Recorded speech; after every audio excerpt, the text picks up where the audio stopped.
At the far end of Clark Street, at a crossroads drowned in the gray rain of a bitterly cold October afternoon in Chicago, a ruthless Mafia kingpin slammed his palm against the steering wheel of his Mercedes, the hard crack of plastic striking skin echoing through the suffocating silence inside the car. Michael Reed was so furious he barely recognized himself, his breath heavy and uneven as if something inside him were about to explode. He had just received word that someone within his organization had betrayed him, and in his world, betrayal always meant blood. The red traffic light blinked like a taunt, its harsh glow washing over the angular lines of his face, carving deeper into the rage burning in his steel-gray blue eyes. Then suddenly everything stopped. The fury, the static hum of the radio, the relentless tapping of rain on the windshield like a funeral drum, all of it dissolved in a single suspended moment. Because across the street, beneath a flickering street lamp and a curtain of misty rain, a woman was standing alone, selling small, rain-soaked bundles of roses. Her hair was drenched, clinging to the sharp angles of her thin cheeks. The light touched her face, a face weary and worn, and Michael recognized her instantly. She was not a stranger. She was Elena, his wife, the woman he had buried 3 years earlier after a mysterious car fire that left him hollowed out and half-feral with grief. And now she stood there, alive, holding a child in her arms. A little boy with soft curls and eyes so familiar they chilled him to the bone. His own eyes. Michael's entire world collapsed in silence. Every truth he had forced himself to bury, every ghost he had convinced himself was gone, rose from the dead, and he knew that the empire he had built with blood and brutality now stood on the edge of ruin. Not because of a coup, not because of the police or an enemy syndicate, but because of a love that had never truly died. The rain fell harder, as if the sky itself trembled at what was about to unfold. The cold inside the car sharpened until Michael's breath clouded against the glass. He stared at her through the rain, the red light reflecting in his eyes and cutting into him like a blade. He did not believe in ghosts or demons, but now he was staring at a ghost from his past made of flesh and bone, holding the son he had never known existed. His chest tightened, squeezing the air from his lungs until he could barely breathe. All he could hear was the rain and the frantic thud of his own pulse. Elena did not see him. She bent down to smooth the child's hair, whispered something into his ear, then lifted her head again, offering another rose to a passing stranger. Her movements were still gentle, still unmistakably hers, but her shoulders were thinner, her eyes stripped of the fire they once held. She had been running, that much was clear, but from whom? From him, or from something darker in the shadows of the world he ruled. Michael could not move, could not lift a hand. Every muscle in his body had turned to stone.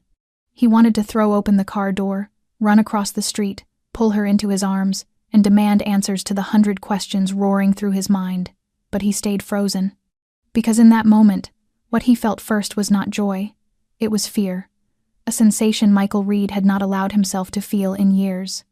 Fear of the truth, fear that if she was alive and had not come back to him, the reason must be something so terrible he could not bear to imagine it. The driver beside him leaned close and whispered, "Green light, boss." But Michael did not answer, did not turn his head, did not blink. His gaze clung to the woman across the street, as if closing his eyes would make her vanish again. And then, in a voice hoarse with anger, pain, and something deeper than despair, he spoke a single word, "Drive." The car moved forward, slicing through the rain, leaving behind the intersection and the fragile image of a woman with a basket of soaked roses and a child with his unmistakable eyes. Michael Reed sat rigid in the back seat, his hand still gripping the door handle as if letting go would send him running back into the storm, shouting her name. But he did not. Not because he lacked the will, but because he lacked the courage. For 3 long years, he had lived like a walking corpse, his soul buried with Elena the day flames consumed her car on an empty stretch of highway, leaving behind only a charred ring and a handful of unidentifiable remains. He had held that ring, knelt in the rain, and screamed like a wounded animal in the cold silence of the cemetery. He had vanished from public life, withdrawn into the shadows, and rebuilt himself into something colder, harder, unrecognizable even to his own reflection. No longer the man who knew how to laugh, to hope, to love, only the ruthless sovereign of Chicago's underworld. But now, with a single glimpse through the rain, everything he had, believed to be true, began to fracture. Elena was alive, and she had a child who, if he was not mistaken, could not be older than 5. Michael closed his eyes, trying to smother the storm rising in his chest. Impossible. This was impossible. Either the world had gone mad, or he had lived for years inside a lie crafted with frightening precision. The driver, silent for most of the ride, glanced nervously into the rearview mirror but said nothing. He was used to his boss's unpredictable rages, but this silence unsettled him. Michael slowly opened his eyes. Outside, the city blurred into an abstract painting behind sheets of rain. His voice came out low and rasped. "Where is Ethan?" The driver hesitated before answering. "At the office. Want me to call him?" "No." Michael turned his face back toward the window. He no longer saw the streets, only Elena and the boy. Every image cut like a shard of glass. The way she touched the child's hair, the way the boy clung to her arm. Those eyes, his eyes, cold, deep, always searching. It was no accident. It could not be coincidence. That was his blood. Theirs. Elena had not died, had not burned the way he believed. And that child was his son. The truth carved through his mind like a command, a truth too large to deny. But if she was alive, why had she not come back? Why had she let him drown in hell for 3 long years? Who had orchestrated this nightmare? Who was powerful enough, cruel enough, to stage her death so flawlessly that even he had been fooled? And if they had done that to her, they would not stop there. Some unseen hand had arranged everything, and that hand was still at work. Michael clenched his jaw, his breath sharp and uneven. He could not let emotion steer him. Not now. Not when a child was caught in the middle of this storm. He pulled out his phone and dialed a number he knew by heart. After a few rings, a deep voice answered. Ethan Cole speaking. Michael wasted no time. "I need you to find a woman." "What name?" "Elena Harper." Ethan went silent for a single beat, enough for Michael to sense it. He continued before Ethan could ask another question. "She is living in Joliet, selling roses near the old train station. Find her, but do not let anyone see you. Do not approach her. Only watch." "Understood," Ethan replied quickly, clear. "Is something wrong, Michael?" Michael ended the call without a response. He leaned back, eyes closed, his breathing heavy and weighted like iron. For a brief moment he felt the rain outside was not nearly as cold as the storm rising inside him. Elena was alive. His child was alive. And if that was true, then everything he had trusted, everything he had paid for in blood and death, might all have been a lie. And the ghosts rising in tonight's rain were only beginning to take shape. Michael Reed did not sleep at all that night. He sat alone in his 3rd-floor office inside the Reed & Associates building, a place everyone knew was nothing more than a polished shell hiding the criminal empire he commanded. The city lights outside pressed through the frosted glass, casting pale streaks across his face, like cold fingers tracing old scars. The rain did not stop, falling with the heavy insistence of a sky trying to empty itself of every secret he was about to confront. On the desk before him lay the scorched wedding ring, the only thing recovered from the accident 3 years earlier, the one in which they told him Elena Harper had died. Michael turned the ring slowly in his palm, the metal so icy it bit into his skin, though he barely felt it. His mind spun in circles around the image of her standing in the rain, her thin coat clinging to her body, her face hollow but still carrying a faint, stubborn light. And the child, the small boy with tangled curls and gray-blue eyes that mirrored his own. There was no denying it. That child was his. He knew it by instinct, by blood surging loud and hot in his veins. Those eyes did not lie, he remembered. The days when Elena was still alive, when they were still husband and wife, when every morning she made him coffee and sat on the balcony reading while sunlight turned her reddish-brown hair into a soft halo. They once dreamed of a child, but he had always refused, insisting his world was no place for innocence. He never knew she had been pregnant. Perhaps she hid it from him. Perhaps she was afraid. Or perhaps she knew someone was watching. Too many questions crowded his mind, each one cutting him deeper than the last. The office door opened softly. Ethan Cole stepped inside, rain clinging to his hair, his long dark coat heavy and silent like he had just walked back from a graveyard. Without a word he set an envelope on the desk, then straightened, his eyes avoiding Michael's. Michael picked it up, opened it, and looked inside. A series of photographs lay within, all taken from a distance. Elena standing on a street corner in Joliet, beside the abandoned train station. She arranged roses in a worn basket, her gaze lowered, her expression tired but calm. In another, she crouched to tie the little boy's shoelaces. The child stood beside her, wide-eyed, unafraid of the world around him. Michael paused at that photograph. The boy smiled, cradling a single red rose, the angled light brushing his young face and illuminating the unmistakable eyes. That moment pressed into Michael's chest, like someone setting a stone inside him. He tightened his grip on the photo, afraid to breathe. Ethan's voice broke the quiet, hoarse and low. I watched her for 2 hours. No strangers approached. She sold flowers, then walked the boy back to a small boarding house near the iron bridge. Michael nodded faintly, his gaze still locked on the image. What is the boy's name? Ethan shook his head. I did not hear anyone call him. Michael fell silent. A child growing up in a city full of traps, with no father, no name, and a mother living like a shadow. He stood and moved to the window, staring down at the blurred trail of headlights, sliding through the endless rain.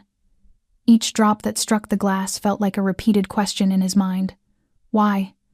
Why did Elena choose to leave? Why let him bury her? Why take his child and vanish as if she had never existed? And if it was fear that drove her away, what kind of terror had forced her into hiding? Michael turned back, his expression dark. You are certain no one else was near her? Ethan nodded. Michael said nothing for a long moment, then murmured, Keep watching. Do not let her see you. And no one, absolutely no one, can know about this. Ethan left, and the room fell into silence once more. Michael returned to the desk, lifting the photograph of the boy again. Those eyes pierced straight into him, a truth he could no longer turn from. His blood, his child, was living in the dark. And for the first time in years, Michael Reed felt something stronger than rage. He felt fear that he was about to face the one thing he had avoided all his life, the truth. Michael could not tear his gaze from the photograph. He set it down, only to reach for it again moments later, as if he feared losing the fragile thread connecting him to the life that had once been his, a life stolen from him before he even realized it existed. The boy did not only have his eyes, but the same quiet, unsettling way of watching the world, as though he already knew too much in a body far too small. Michael had carried that same look, and now it lived again on his son's face. Son. The word felt foreign in his mind, a sound abandoned so long ago it almost startled him to hear it echo back in his own thoughts. He believed he had grown accustomed to loss, to betrayal, to death itself. But nothing had ever taught him how to accept the idea of a child raised without him. Not because he rejected the child, but because he had never known he existed. And now the truth was no longer buried. It was pounding against his chest like a brutal, unforgiving drum. Michael rose and walked to the steel cabinet where he kept old files, secrets the world would never see. He pulled out a worn leather folder containing everything that remained of the crash 3 years earlier. Photos of the burned car, the inconclusive DNA report rendered useless by extreme heat, police statements claiming the brakes had been cut, and finally the scorched wedding ring recovered from the wreck. He remembered standing in the storm that day, wind tearing at his skin, when someone handed him the ring in a cold, transparent evidence bag. He had not demanded further testing. He had not looked for more proof. He had not questioned anything. He believed the story because the alternative was too painful to survive. And now, looking at the pieces again, he realized how foolish he had been. A crash with no identifiable remains, a wife who vanished without a trace, a ring with no real proof beyond memory. All of it was too perfect, too clean, too neatly tied, together, as if crafted by a professional hand. Someone staged Elena's death, and that someone was close to him. A chill crawled up Michael's spine, cold and predatory. He carried the folder back to the desk and spread out each page, every detail now slicing through his memory like a sharpened blade. At that moment, his phone buzzed softly. A message from Ethan. She is on the street again. The boy is with her. I will follow. Michael read the message and locked the phone without responding. He did not trust himself to react. He needed time. He needed control. But his mind was unraveling. For 3 years, how many things had happened behind his back? How many enemies had he killed believing they were to blame? while the real architect watched from the shadows, quietly amused. If Elena was alive, if the child was his, then the foundation beneath his feet might be nothing more than sinking sand. The more he moved, the deeper he would fall. He leaned back in his chair, staring up at the ceiling lights as if answers might materialize from the cold, white glow. A thought struck him suddenly, sharp enough to steal his breath. If Elena did not die, where had she gone? Who helped her disappear? Who could construct such a flawless illusion of death right under his nose without leaving a trace? It could not be an outsider. It had to be someone within. Someone who understood the organization, who predicted exactly how he would react. Someone who knew his only weakness was Elena. And if that person was still alive in the dark, then she and the boy were not safe. Michael jolted upright, his eyes hard as steel. He opened the safe, pulled out his familiar handgun, and checked the magazine. He did not know when he would need it, but he knew one thing with absolute certainty. He once believed Elena was dead, and that belief had killed him. He would not let it happen again. Not when the truth was still festering beneath the soil someone had tried so carefully to bury. Michael stepped into the basement room, where no one else was ever allowed to set foot. There were no windows, only the harsh glow of cold fluorescent lights and rows of metal cabinets lining the walls. This was where he kept the things not even Ethan knew about. Not money, not weapons, files, forgotten pieces of a puzzle, handwritten notes from the days when his foster father was still alive, names, amounts of money, transactions that, if they ever fell into the wrong hands, would blow his entire world apart. He searched the third drawer up from the bottom and found an old black leather notebook. The cover was smooth from wear, the edges frayed as if it had been touched thousands of times. This was the notebook his foster father, Vincent Maddox, had guarded like his own life before vanishing from the radar more than 3 years ago. Everyone believed Vincent was dead. The police had found blood in his room, but no body. Michael had arranged a funeral without a corpse because that was what was expected. But deep down, he had always doubted.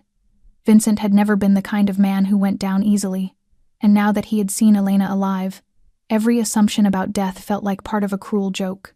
Michael opened the notebook, and the scent of old paper and leather rose up like a whispered reminder from the past. Pages and pages of dense handwriting filled the book, the script firm and precise. There were symbols he had never deciphered, funds moved through dozens of shell companies, names that had once been allies, once been enemies, and a few that still sat at the conference table with him every month. What made him stop was a small note, written in red ink, hurried and less controlled than the rest. Harper, it must not be allowed to return. Beside the line was a mark of 3 slashes, Vincent's private symbol for an absolute order. Harper, Elena, her name was in the book, in Vincent's list, and that line was not a warning. It was a sentence. Michael's throat went dry. Below the words was a date, marked as 1 week before the accident, so it had not been random, not an accident. Vincent had given an order, and someone had carried it out. That someone could only have been a trusted insider, someone close enough to know where Elena would go, what she would do. Ethan. The name flashed through Michael's mind faster than thought, but he could not be sure.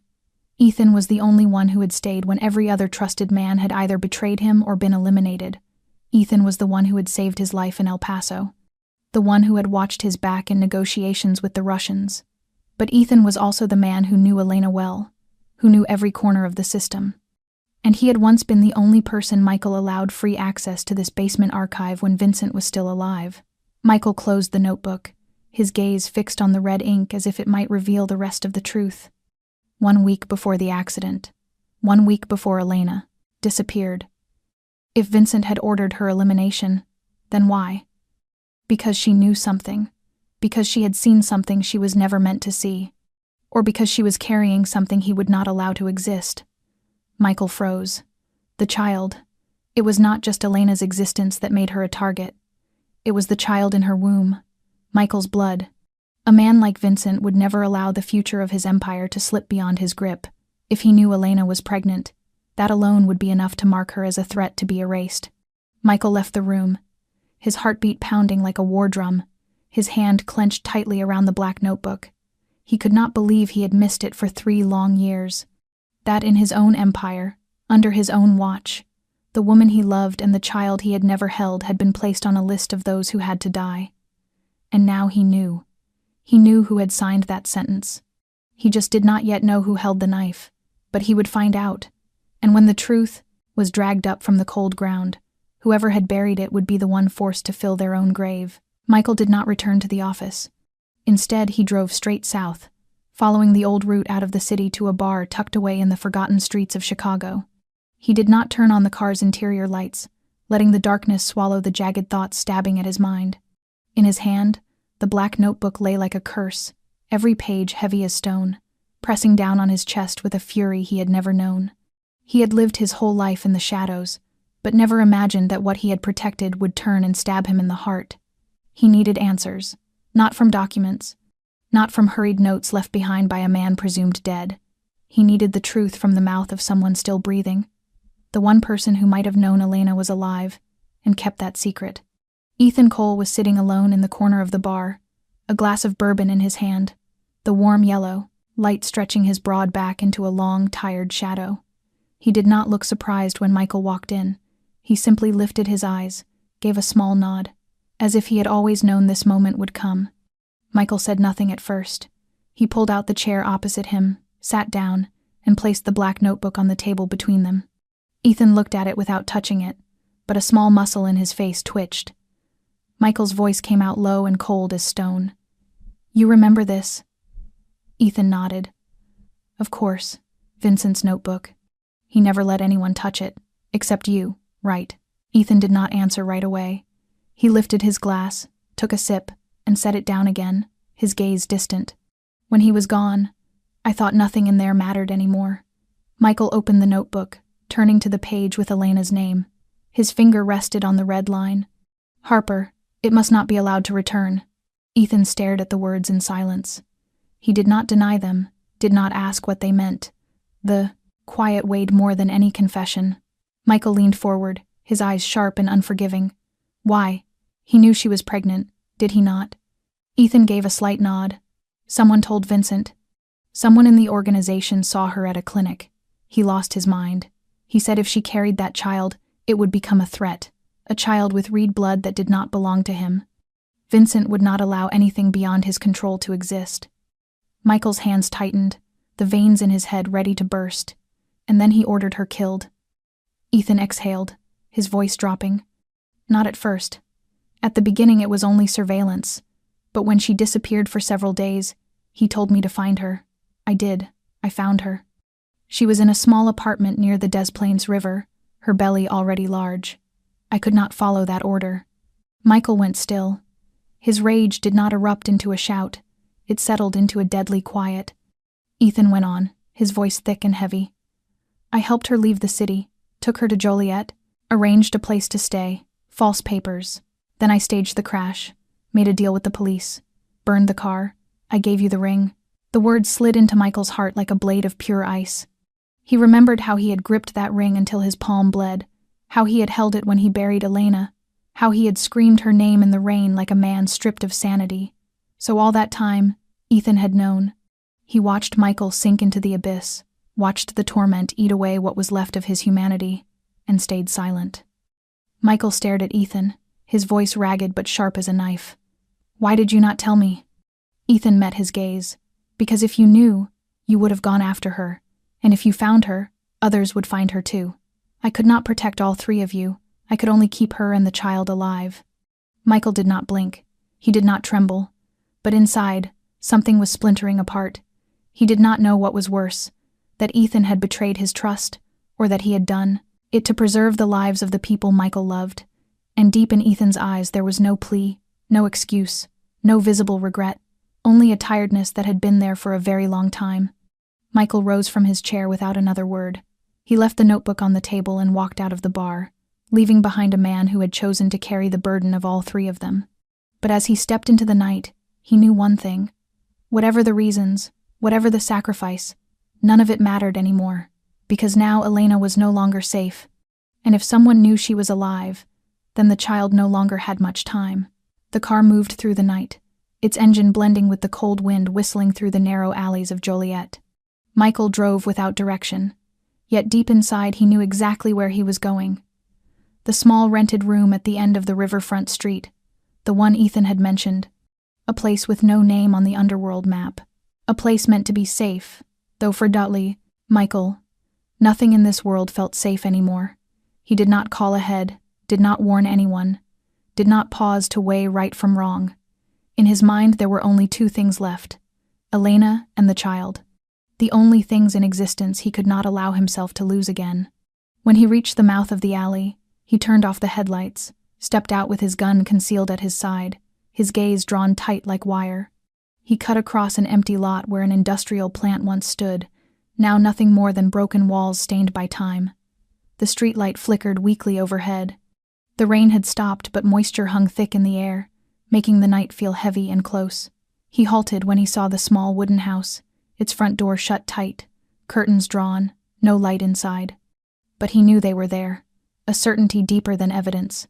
He approached, ready to knock, when a faint click sounded behind him. Michael spun by reflex, gun drawn, but too late. A shadow lunged from the corner, the muzzle flashing, and the first burst of gunfire tore through the silence like metal ripping metal. Window glass exploded, scattering shards across the ground like a spray of icy rain. Michael dove down the steps, dodging 2 more shots, then returned fire. 3 rounds hissed into the darkness behind the trash bins where the attacker had hidden. A groan sounded, then silence. But Michael did not lower his weapon. Pressing his back to the wall, his heart raged against his ribs. This was no robbery, no stray vagrant. This was a warning, or worse, an execution.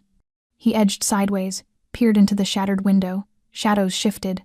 A child began to cry, and then he saw Elena. She was crouched against the wall, clutching the boy, her eyes wide and terrified as she looked toward the broken glass. Her eyes locked onto his, and she froze in recognition. Michael. She did not say his name aloud, but her lips trembled, and the look on her face, the same look that had made him fall in love, years ago, was now carved with fear. Michael pushed the door open and stepped inside. Elena did not pull away, but she did not come to him either. The boy sobbed in her arms, his tiny hands clinging to her neck. Michael lowered his gun, his voice dropping, the gunfire gone, the fury gone, leaving only a trembling father standing before the one sacred thing he had ever been given in this life. "Are you and the boy hurt?" Elena shook her head, her lips dry and pale. "They came just now." "I could not do anything." Michael moved closer and knelt before them. The boy looked at him through tears, startled but not turning away.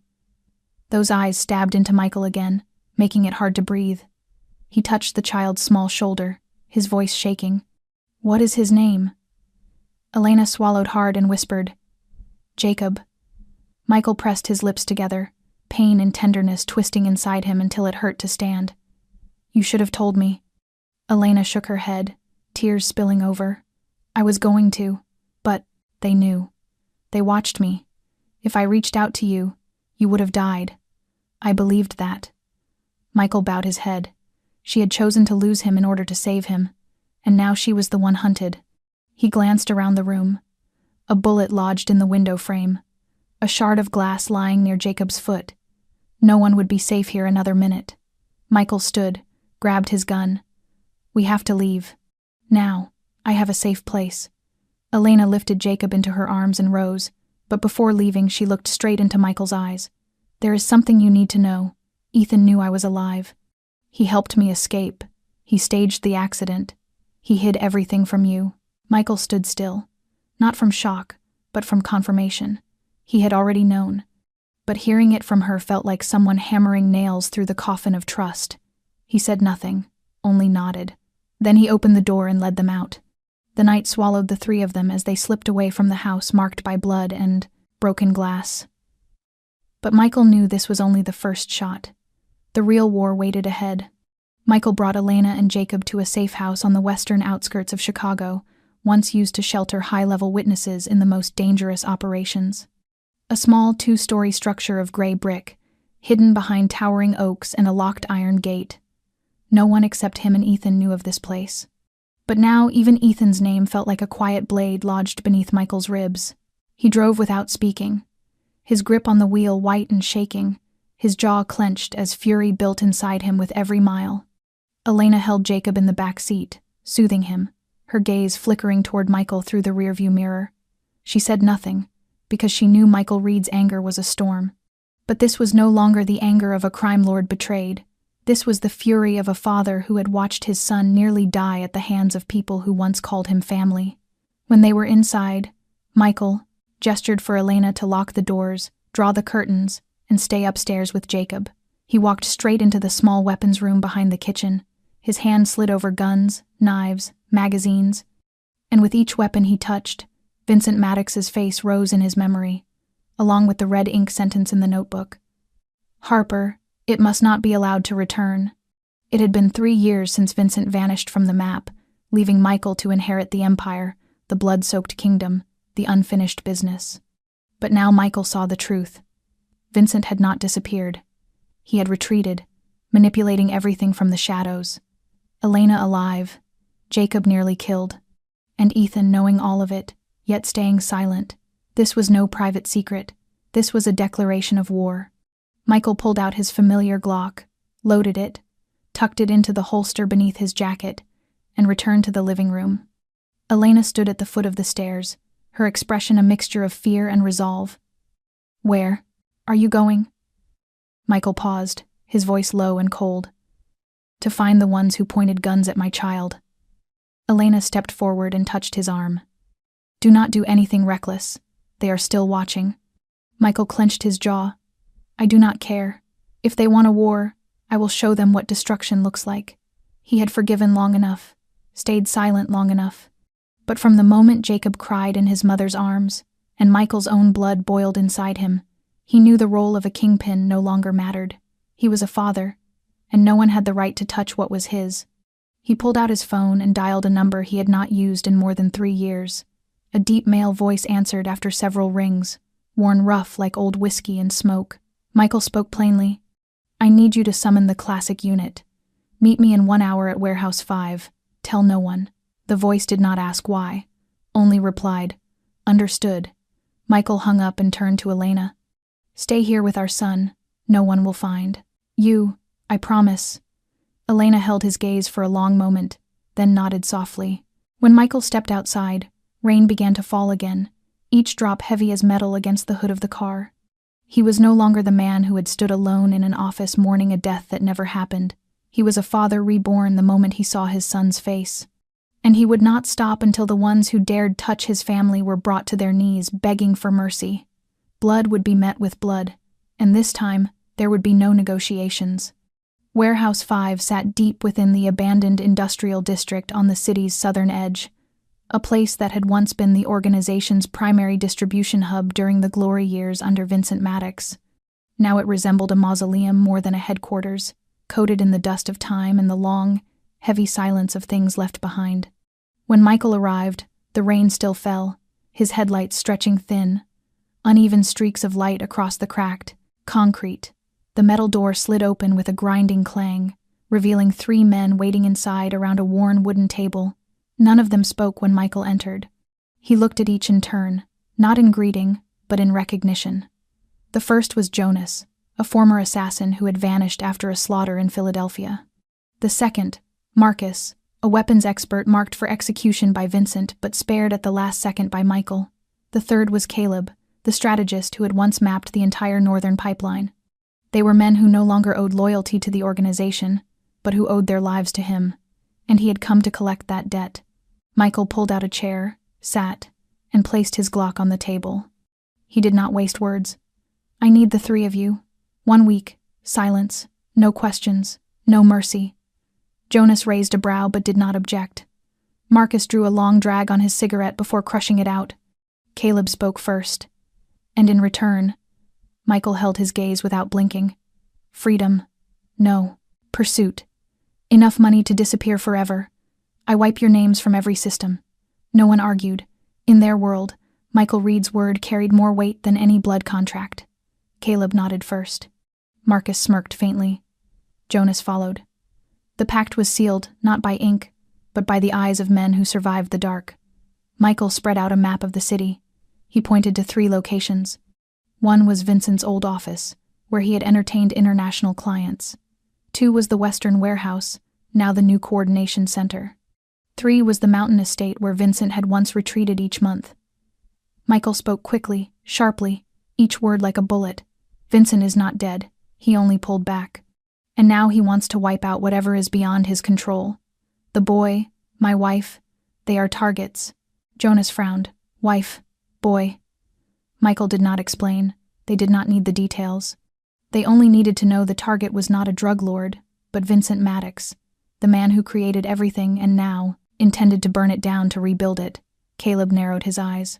And Ethan, he is the only one left at your side. Michael's jaw tightened. Ethan will be dealt with after. The priority is protecting her and the boy.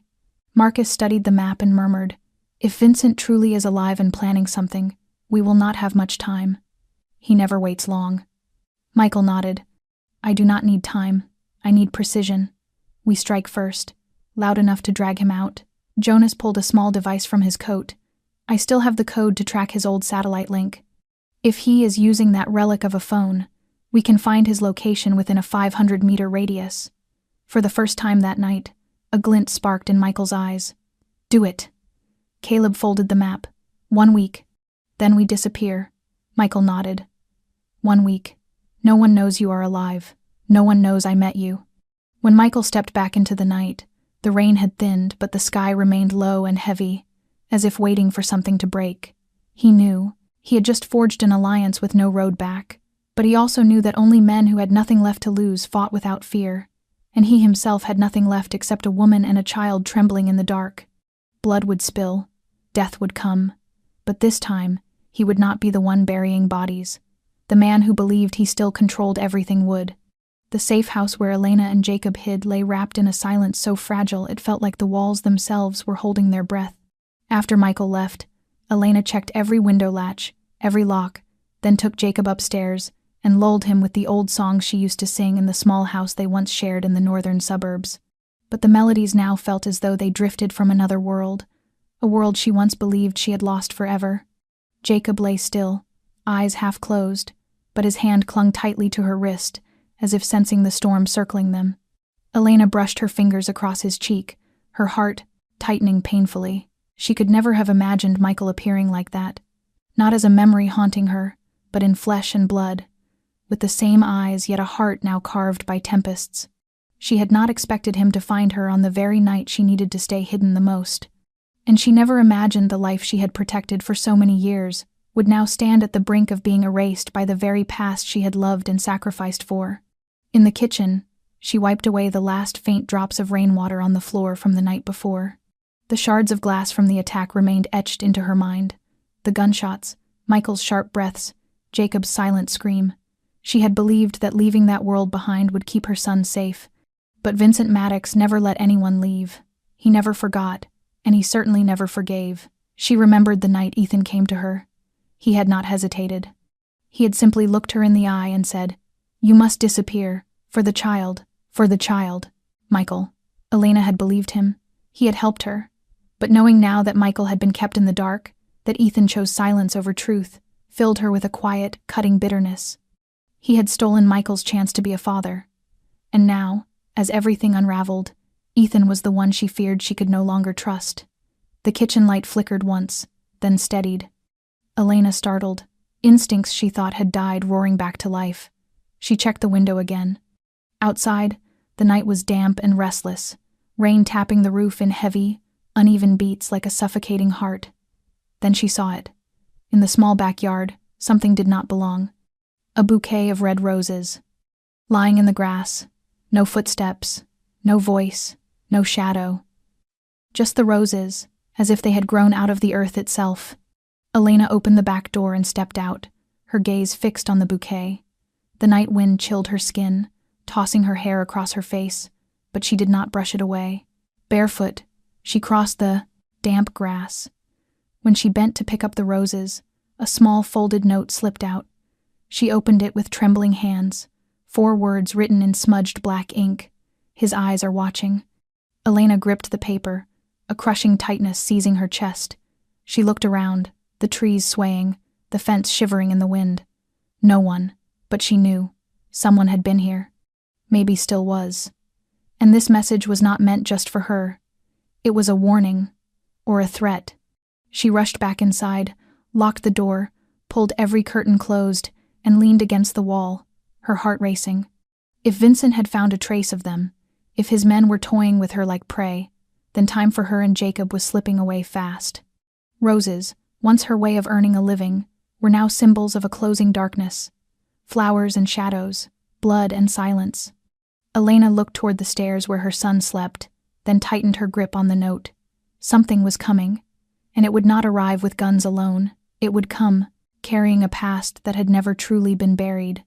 Michael's black car turned onto the red dirt road that wound deep into the northern pine forest, a place where sunlight never pierced the thick canopy and the air always carried the cold, damp scent of rotting wood. The cabin sat hidden in the heart of the trees, surrounded by tall pines like ancient spears guarding a buried secret. This was not a temporary refuge, but the last place Vincent Maddox had visited before disappearing from every system. A house with no address, no tax records, no trace on any satellite map. Michael stopped the car more than 100 meters from the gate, shut off the engine, and stepped out into the dimness. The shadows of the trees stretched long across the back of his coat, like spectral hands trying to pull him down into the earth. In his hand was a loaded Glock. In his chest, a knot of turmoil burned through every shred of reason. If any truth still existed in this world, it lived inside that house. He walked slowly toward it, each step falling on the bones of memory. He had been here years ago when Vincent still treated him as a rightful heir, when they sat by the hearth discussing strategy, loyalty, and the things never written in any ledger. Back then, Michael never understood why Vincent kept this place so isolated. Now he did. It was where he hid the things no one was allowed to know. The wooden door opened without a lock. Dust cloaked everything inside, the smell of dampness mingling with the faint scent of old ashes in the fireplace that had been cold for years. Michael entered without turning on the lights. The thin gray glow from the windows revealed everything exactly as it had been left. The familiar armchair, the old tea table, the unfinished book resting face down on the armrest. He moved to the fireplace, knelt, and ran his fingers along the stone beneath it. After several minutes, he found a narrow groove and pressed. A small click sounded, and a section of the wall released, revealing a hidden compartment. He reached inside and pulled out a small black metal box locked by a code. He entered 3 numbers, Elena's birthday. The lock opened. Inside lay a portable hard drive, several small notebooks, and a stack of photographs printed on film. Michael lifted the first one, his hand trembling. The first image was of Elena, taken weeks before she disappeared.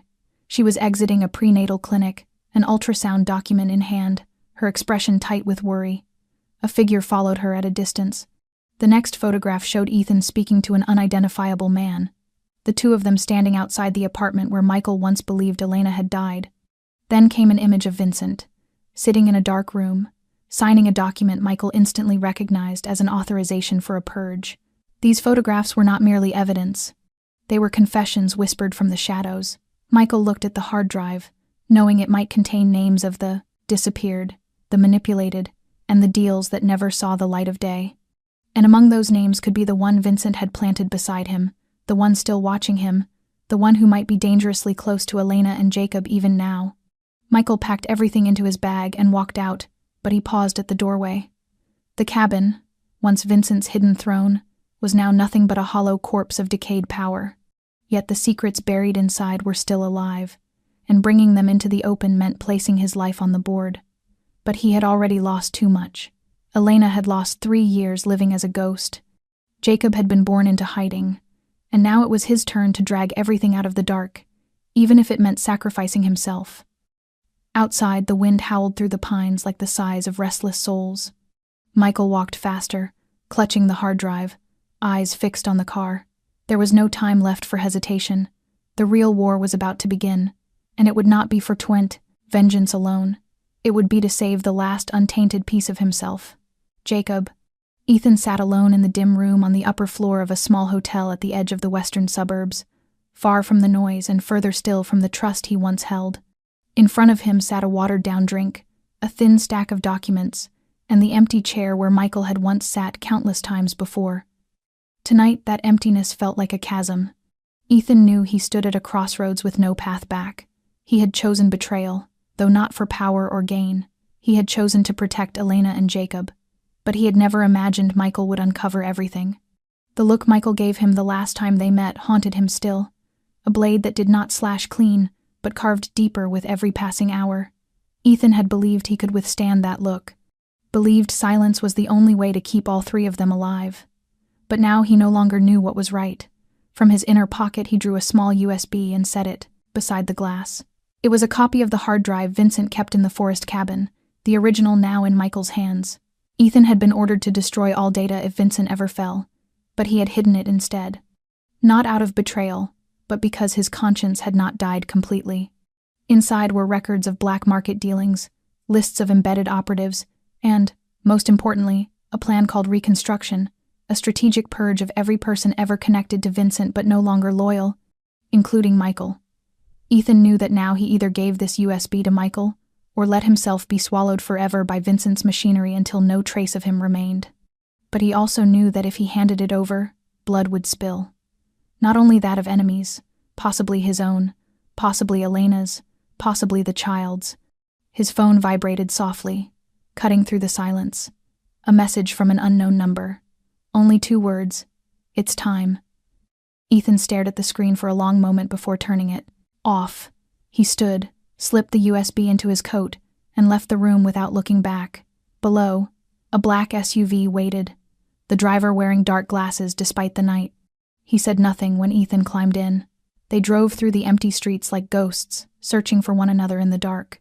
When they reached the meeting point, Ethan realized he stood before the final choice of his life.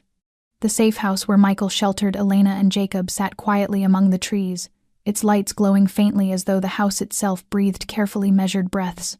Ethan did not knock. He stood in the rain, gripping the USB, staring up at the window where Jacob's room cast a dim light. A strong wind tore at his coat, but he did not move. His life spread out before him like a chessboard where every piece had already been placed. Either he walked inside and did the right thing, or turned away and lived as a hollow shadow until the end. The door opened before he touched it. Michael stood there, eyes deep and unreadable, no weapon in hand but the look he carried sharper than steel. Ethan said nothing. He simply held out the USB. Michael did not take it immediately. He studied Ethan for a long, heavy moment, then nodded once. Not forgiveness, simply the acknowledgement that, though far too late, Ethan had still chosen the side of light. And sometimes, that alone was enough to begin the final act. The living room glowed under a pool of soft amber light, each shadow stretching long across the walls like old wounds that had never fully healed. Michael sat across from Ethan, his gaze fixed on the man who had once been his brother, the only person he had trusted down to the bone. Between them rested a wooden table, and on it the USB lay motionless like an explosive device waiting to be triggered. Elena was not in the room. She had taken Jacob upstairs the moment she glimpsed Ethan's face at the door, and perhaps her heart, too, was not yet ready to confront the man who had locked away the truth for 3 long years. Michael did not immediately open the files. He sat still, his hand loosely wrapped around a cup of cold coffee, his eyes pinning Ethan as if searching for something hidden beneath that calm exterior. Ethan remained motionless, his fingers interlaced tightly on his lap, his gaze lowered to the floor, though the slow, deliberate rise and fall of his breath betrayed the storm churning inside him. At last Michael spoke, his voice low, quiet, yet heavy with the weight of stolen years. Why? Just one word. Nothing more. Ethan lifted his head, his eyes rimmed with red not from tears but from years of silence pressing against him. He met Michael's gaze without flinching, and when he finally spoke, his voice was a hoarse rasp scraped raw by guilt. Because I owed you. I owed my life. I owed your trust. And because I did not have the courage to make the right choice. He paused, exhaled shakily, then continued. When Vincent gave the order, I thought I could stop him. Thought that hiding Elena would make everything quiet again. But I underestimated him. I underestimated the shadow he cast. And I overestimated myself. I believed I could keep everything under control. But the moment you found out, I knew I had run out of roads. Michael tightened his grip around the coffee cup, the faint burn in his palm, the only thing anchoring him against the fury simmering just beneath the surface. He waited. He knew the worst part of the confession was still coming. Ethan rubbed his forehead, his voice dropping lower. I met Vincent again. 3 months ago. He is not dead. He never was. He only withdrew to wait. I thought he was gone for good. But no. He came back with a plan clearer, sharper, and more brutal than ever. I do not know when he started watching Elena, but he knew about Jacob, and he gave me 2 choices. 1. Help him erase every loose end, including you, so I could return as his second in command. 2. Die. Michael stared at him, a slow constriction tightening in his chest. And what did you choose? Ethan let out a hollow laugh, bitter as ash. I chose to hesitate. I pretended to cooperate but stalled for time. I could not betray you again. I could not betray the boy. And once I realized that, I started gathering evidence. I went to the cabin in the woods where he used to stay. I copied the hard drive. I knew that only when you knew everything, every truth, every lie, would you be able to protect Elena and Jacob. But I also knew that by doing that, I was choosing a side. And now, I have nowhere left to return to. Michael rose slowly and walked to the window, staring out at the garden where Elena had once found a bouquet of roses lying in the dark. His voice came out without him turning. "Where is Vincent?" Ethan answered, with the resigned calm of a man prepared for whatever would follow.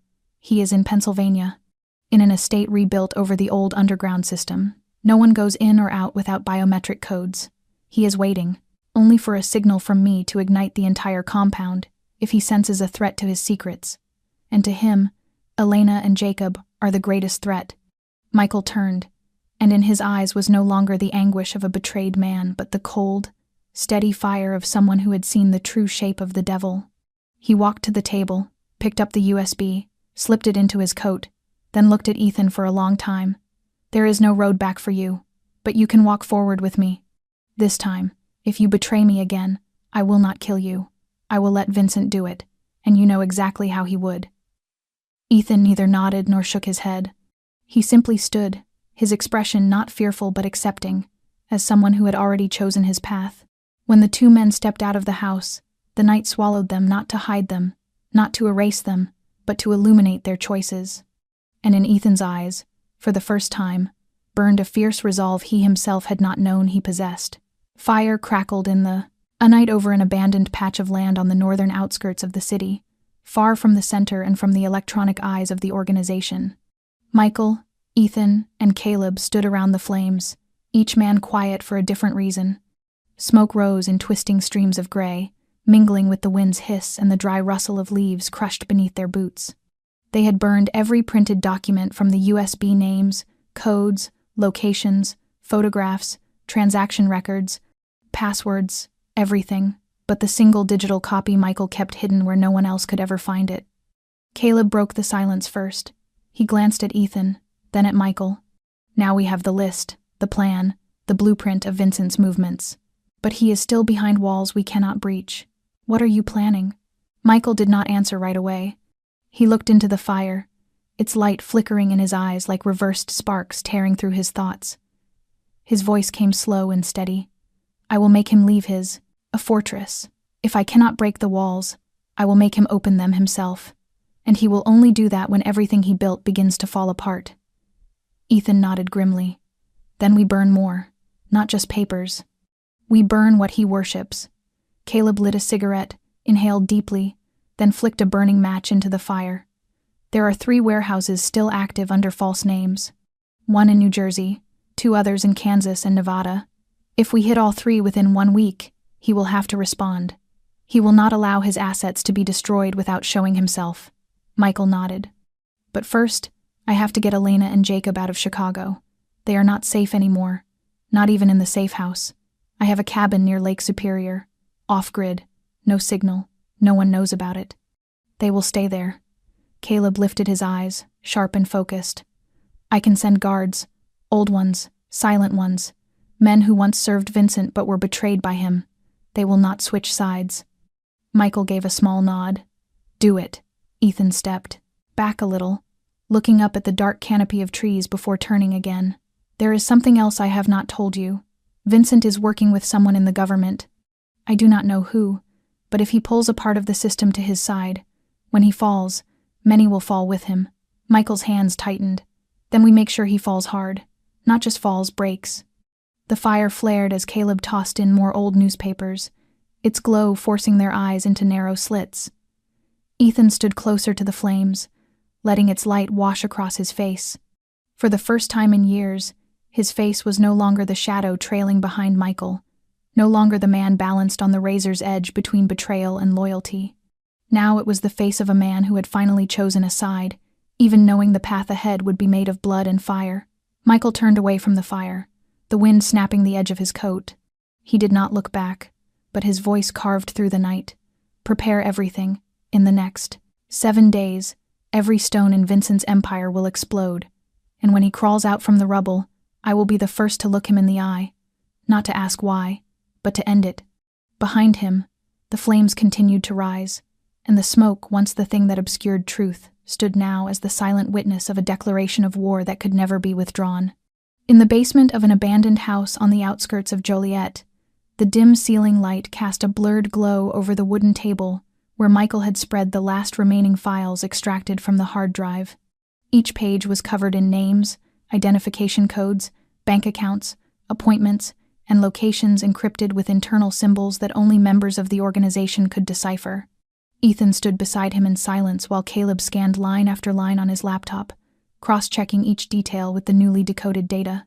Every name marked in red was another fragment of the chaotic mosaic Vincent Maddox had spent nearly 2 decades constructing, and now, with almost every shadow illuminated, one name still remained untouched.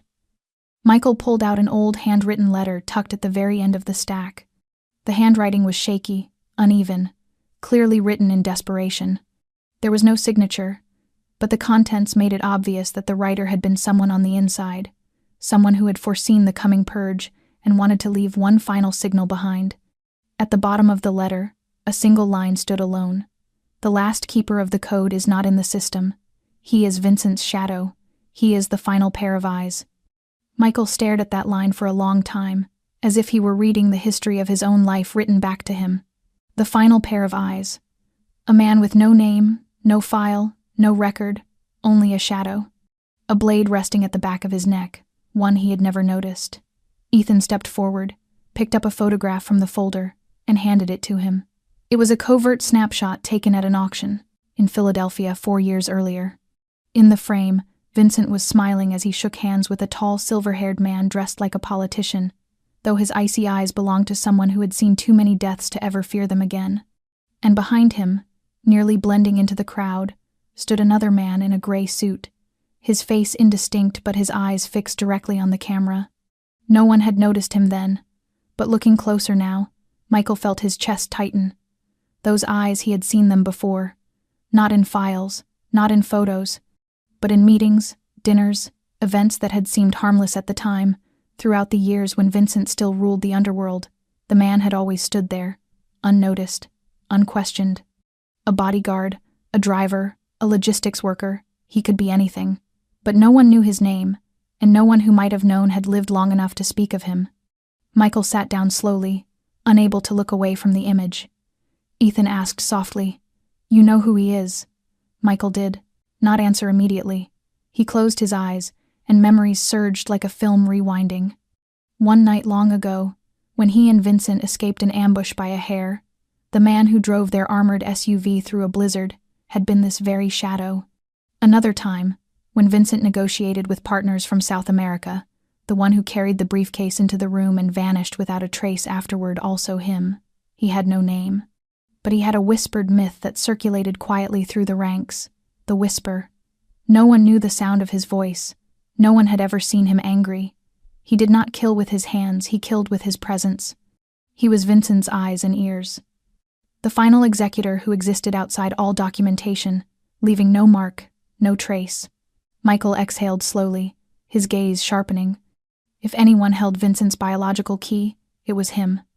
If anyone knew Vincent's true location, it was him. Caleb looked up from the screen, tension roughening his voice. "Where is he now?" Michael rose to his feet, his eyes unwavering. "I know where to find him." Then he looked directly at Ethan, and for the first time their eyes met without suspicion or bitterness.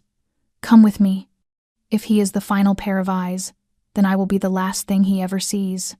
Ethan nodded without hesitation. In the cramped basement, the fire in Michael's eyes smoldered like embers quiet, controlled, but capable of burning down an entire past. And from this moment forward, every step he took would be a step toward the end of a bloody era. The last shadow had surfaced. And he, a man once swallowed whole by darkness, would walk straight into it carrying fire. The sky over Pennsylvania had darkened into a curtain of black velvet, stretching across the horizon and swallowing every trace of life beneath it. And in that heavy stillness, an unmarked car tore down a narrow dirt road leading deep into what had once been an abandoned military outpost, now rebuilt into a modern underground estate where Vincent Maddox had retreated after faking his death and erasing every trace of himself from the world. Michael sat in the front seat, eyes unblinking, hands clenched tight around the steering wheel. Ethan rode beside him, holding the briefcase with the copied data and the device designed to break Vincent's biological access codes, stolen by Caleb's crew from one of Vincent's 3 hidden warehouses. Neither of them spoke during the long drive, because words no longer mattered. Only action remained, only the ending. The estate's gate emerged through the fog like a sleeping beast, silent but threatening.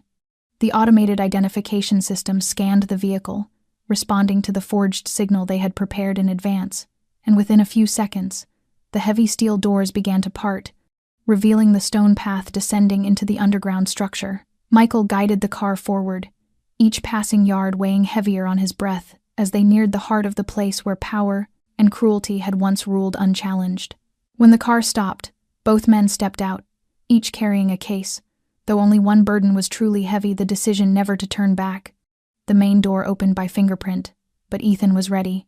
He placed the decoding device on the panel, and after a short sequence of sharp electronic chirps, a soft click sounded like the house itself had granted them passage. They walked inside. No guards. No alarms.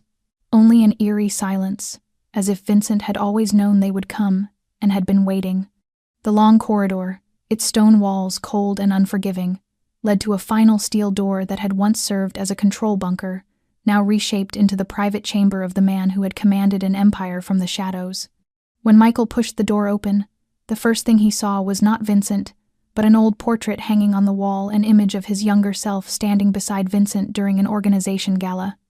The eyes in the portrait stared back like a whispered reminder. You were once the chosen one.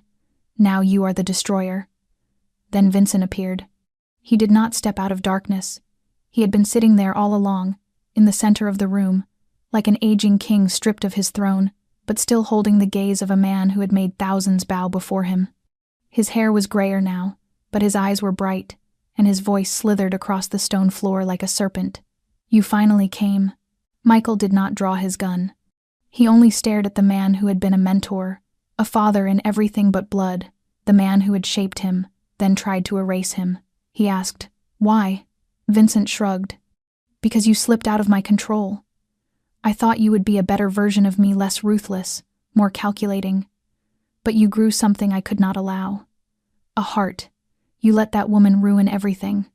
And the boy, he is the anchor dragging you under. I gave you a chance. You refused. Now you come here thinking you can end me." Michael stepped closer, not thinking, knowing. Vincent let out a tired laugh. "I do not need to live forever. But do not fool yourself into thinking you will leave this place. I set the kill order. When my heart stops, this room becomes a tomb." Ethan took the decryption device from the case and set it on the table. "Not if we change the code. You control nothing now, not even your own death."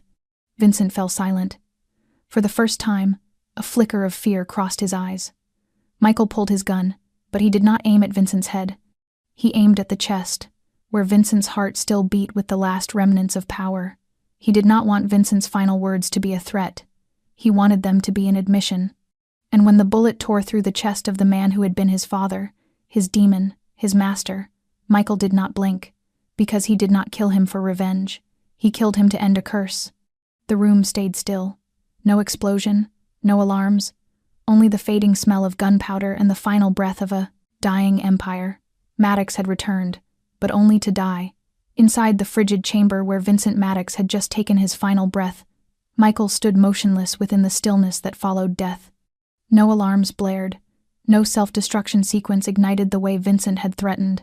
Nothing remained except the corpse of a decayed empire collapsing in complete silence. Ethan knelt beside the body, pressing 2 fingers to Vincent's neck to be certain. No pulse, no breath, no lingering threat from the man who had manipulated the world from the shadows for nearly half a century. But Michael knew well that the death of a snake's head never guaranteed peace. He pulled out his phone and opened an encrypted channel. Caleb's voice came through sharp, controlled, urgent. "I got the signal. Location confirmed. Is Phase 2 starting?" Michael did not hesitate. "Begin." Immediately, Caleb transmitted orders to 3 microsatellite teams they had positioned earlier, guiding strike units toward the last 3 underground facilities still operating under Maddox's name. In New Jersey, an underground warehouse filled with heavy weapons would be leveled within 3 hours. In Kansas, a covert biological lab posing as a pharmaceutical research center would have its entire database extracted and fed into federal investigation networks. And in Nevada, a crypto exchange hub used to wash millions in dirty money would have every account drained and every transaction made public on the dark web. Each strike was designed like a precise blade slicing through the final nerves of a dying monster, ensuring no regrowth, no resurrection. Michael turned to Ethan. "We have 15 minutes to get out. Once word leaks that Vincent is dead, the wolves that fed on him will come looking for blood." Ethan nodded and swept the remaining documents on the table into the fireproof bag he had prepared. He knew that even in death, Vincent had loyalist men who owed him, men who lived by him, men who would kill to preserve the myth of his invincibility. When they stepped outside the underground estate, the night was just as dark as when they arrived, but the menace was gone. Only a heavy quiet remained, like a funeral shroud draped over the end of an era. The car sped away in silence. Ethan watched the trees blur past the window, then asked quietly, "So now what? We go back?" Michael did not turn. "No. We do not go back. We go forward. Phase 2 is not an ending, it is a cleansing. When the head falls, the hands still move. We make sure no one can lift the sword again." Ethan said nothing. He understood, and for the first time, he did not feel like a man trying to atone. He was part of a storm wiping away everything that had swallowed the people he loved. Michael tightened his grip on the wheel, eyes fixed on the faint band of dawn on the horizon. But inside him there was no sunrise, only a promise he had yet to fulfill. Elena and Jacob were waiting, and he swore the past would never, again, knock on their door. Phase 2 was action. Phase 3 would be freedom, and freedom, as he had learned, never arrived without blood. On a snowy hill near Lake Superior, where Michael's cabin hid deep within thick pines, Elena stood in the kitchen stirring a pot of gently simmering soup, while every nerve in her body listened for sounds outside. Jacob sat on a chair coloring a blank sheet with wax crayons, his innocent face almost surreal against the tension of recent days. He did not understand what was happening, only that his mother held his hand too tightly and told him that if a siren sounded, he must crawl under the table without a word. She had practiced that with him 3 times a day, like a ritual of survival. The wind outside shifted. Branches scraped against the windows like the past knocking to break in. The warm scent of burning wood filled the room from the fireplace, but a small sound too deliberate to be wind, too steady to be branches made Elena freeze. Footsteps, not one set, several. She crept to the living room, pulled back the curtain just an inch, and saw them. 3 figures climbing the snowy path. One wore a black mask and a long coat, a gun hanging loose at his side. The other 2 had earpieces, listening to instructions from somewhere far away. Elena backed away, pulse hammering, then rushed to Jacob, whispering into his ear, "Under the table, sweetheart.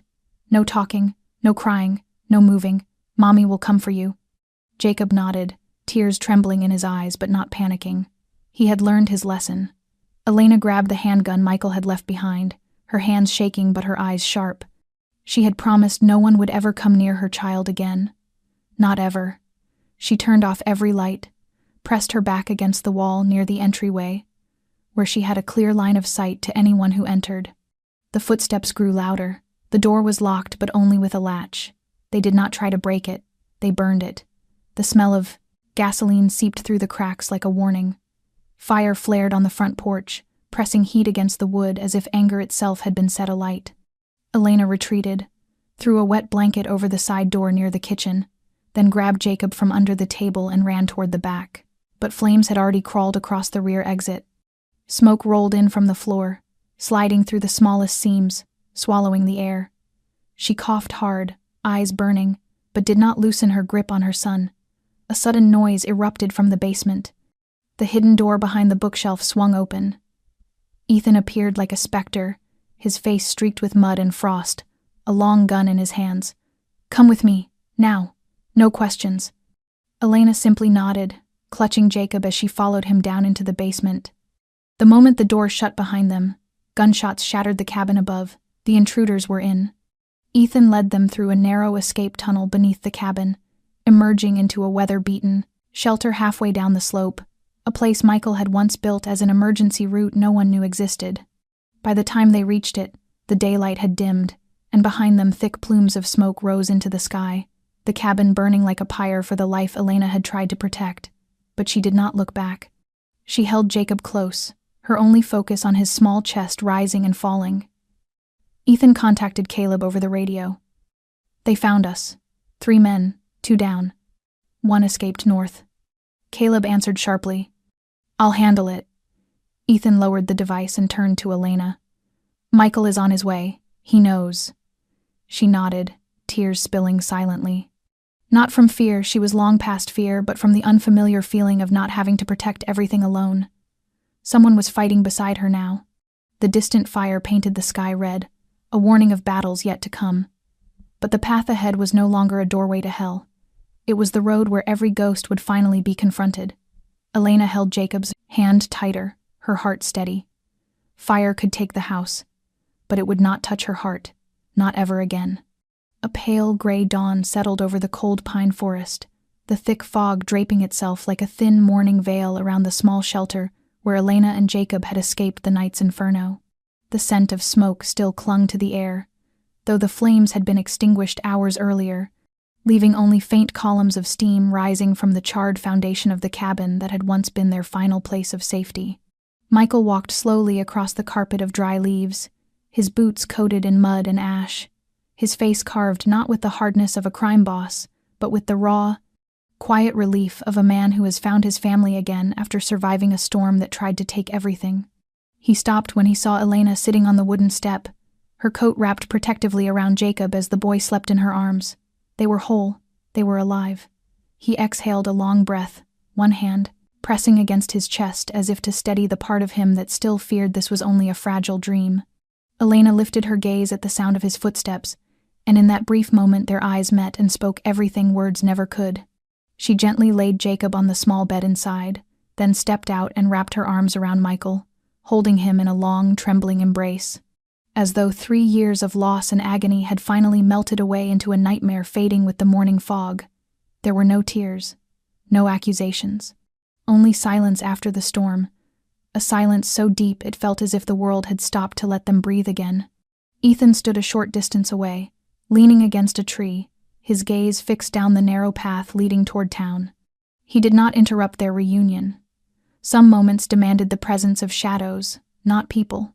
Caleb approached from behind, holding a wrinkled sheet of paper, the final fragment salvaged from Vincent's files, a handwritten ledger, detailing the last anonymous financial accounts of the organization. He handed it to Michael, his voice low. "This is all that's left, and it's the final lead. If you want to end everything, this is where you go." Michael scanned the page, folded it, and slipped it into his pocket. But he did not respond immediately. He turned toward Elena, meeting the steady gaze of a mother who had survived terror and refused to be broken by it. She nodded, understanding that his fight was not done. But this time, he would not walk into the fire alone. "We go together, no more being torn apart." Michael rested a hand on her shoulder, then looked to Ethan and Caleb. They nodded as well. Each of them knew the storm might have passed, but its debris still lurked beneath the ground, waiting to rise again. They had to uproot all of it, down to the final poisonous stem, so that no new Vincent could ever grow from the ashes. An hour later, the group left the shelter. Jacob was secured safely inside the small armored vehicle Caleb had prepared, his head resting against his mother's shoulder as he slept. The road ahead was silent. No one spoke. Only the sound of tires rolling over packed earth, wind whispering through tall pines, and the quiet breathing of people who understood they were approaching the final chapter. As they took the last bend leading away from the forest and toward the open highway, Michael glanced back at the place that had once been a home and was now nothing but a heap of blackened timber. He felt no grief, because what mattered had survived: his family. In the quiet after the storm, something painfully real yet deeply alive stirred within him.